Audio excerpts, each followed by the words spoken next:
जा चुका है। हमेशा की तरह मिडिल क्लास टकटकी लगाए देख रहा था कि एकाएक तालियां बजने लगी जब घोषणा हुई कि 12 लाख रुपए तक की सालाना इनकम पर कोई टैक्स नहीं लगेगा।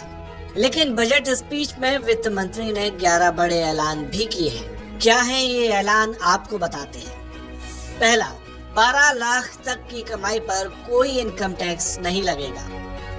दूसरा, वित्त मंत्री ने कहा न्यू इनकम टैक्स बिल अगले हफ्ते लाया जाएगा। इनडायरेक्ट टैक्स रिफॉर्म को बाद में बताएंगे।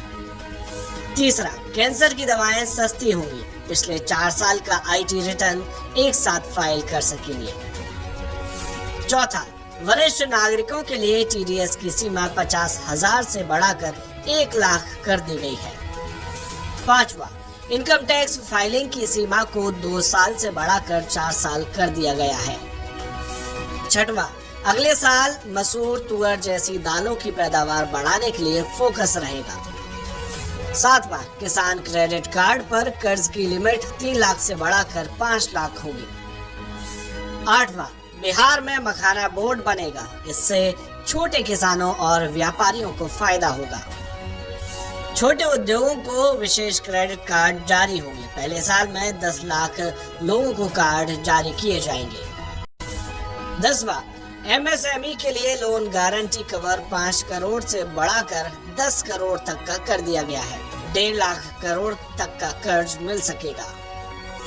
11वां, स्टार्टअप के लिए लोन 10 करोड़ से बढ़ाकर 20 करोड़ रुपए तक का किया जाएगा। गारंटी फीस में भी कमी होगी।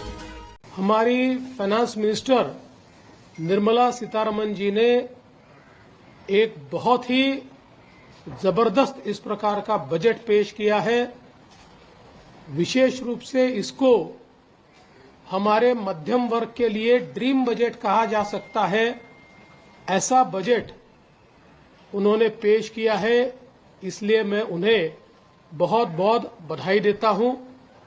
विशेष रूप से इनकम टैक्स का एग्जम्पशन स्लैब जिस प्रकार से परिवर्तित किया गया है और 12 लाख रुपए तक कोई इनकम टैक्स नहीं लगेगा, ये जो घोषणा है ये निश्चित रूप से एक मील का पत्थर भारत की अर्थव्यवस्था के इतिहास में साबित होगा। 7 लाख से सीधा 12 लाख का जंप। और मैं बता देना चाहता हूं कि 2014 में मोदी सरकार ने ही 2.5 लाख तक एग्जम्पशन लिमिट लेकर वो गए थे। वहां से लेकर अब 12 लाख तक का ये सफर हमारे मिडिल क्लास, सैलरीड और हमारे जो नए तरुण हैं, इनके लिए एक बहुत ही सुखकारी इस प्रकार का अनुभव होगा।